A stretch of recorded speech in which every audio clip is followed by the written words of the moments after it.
Alright you guys, this video is about how to make your Phenakistascope. Yep, it's hard to say, Phenakistascope. So what we're going to do is we are going to take the rest of our manila envelope. Right? Remember in the thumb and trap video I drew this other circle? I'm going to use that now. So I used this dirty plaster bowl to draw this circle. So what I need to do is on a white piece of paper, I need to draw a circle that's the same size. Now I need to cut them both out.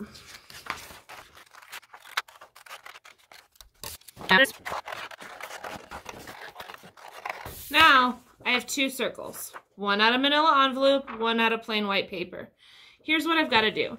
The first thing I need to do is fold this paper circle in half. I'm going to crease those really well. And then I'm going to fold it in half again.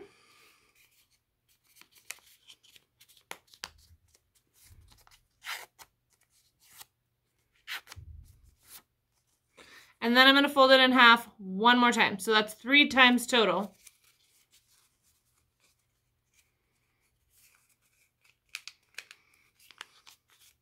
And what this is going to give me is 8 relatively equal pieces.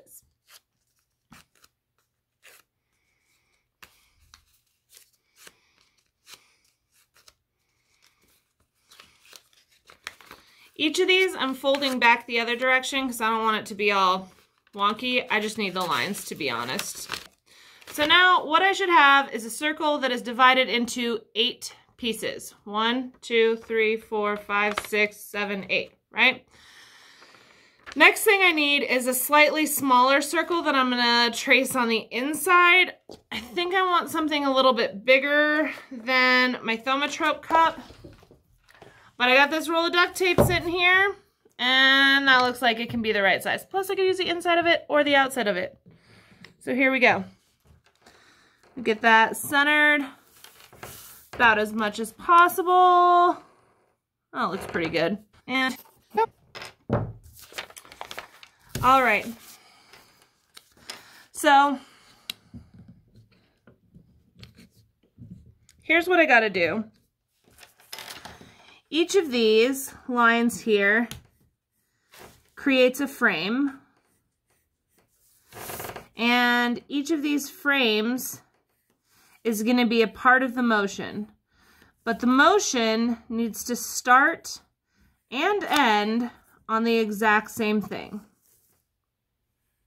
You don't really have to draw these lines in here, but I like it. So I'm going to spend just a little bit of time here. I'm drawing caterpillars that hopefully will look like they are inching along my Phenakistascope here. So I started with one side with the flat caterpillar, and then on the opposite side I wanted the caterpillar in its highest position.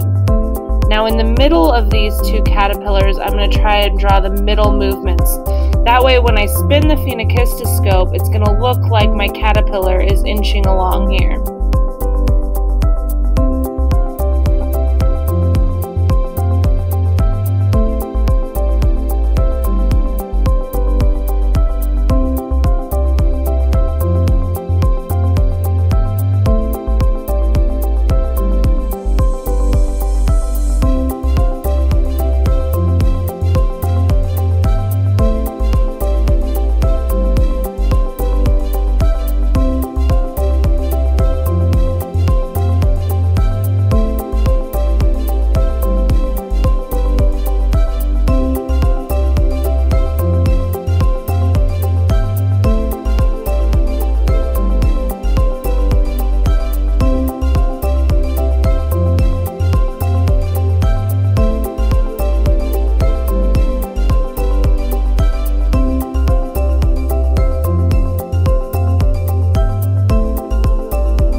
on our Phenakistascope is to glue our white paper down to the manila envelope. So here's the glue stick. I'm just going to apply the glue and stick it right down there.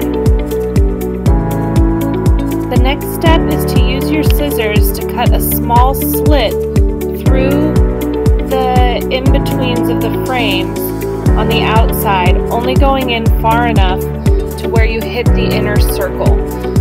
These are where you're going to look through in order to see your actual piece.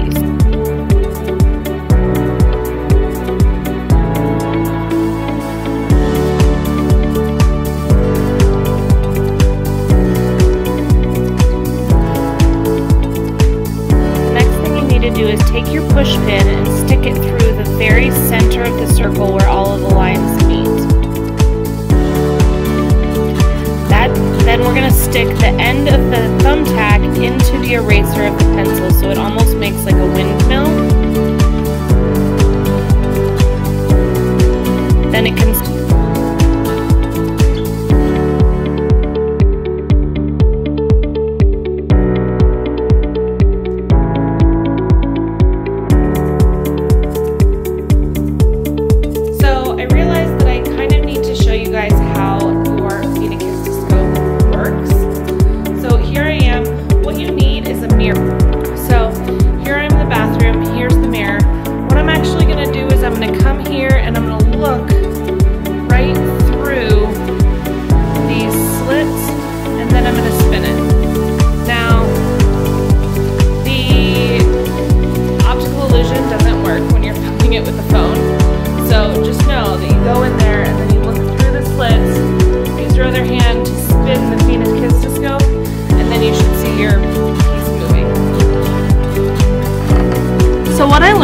after making this project, and if you look at my design, it's a little worm inching along, right? So this is my lowest point, is him just flat, and then this is my highest point, is him kind of at this arch. I kind of feel like I should have made the motions bigger. Like I can see him inching along for sure, but he's just moving like this much, so it's kind of hard to see. So you might try to make the motions a little bit bigger if you want to do a better job than I did. But here is my finished Phenakistascope.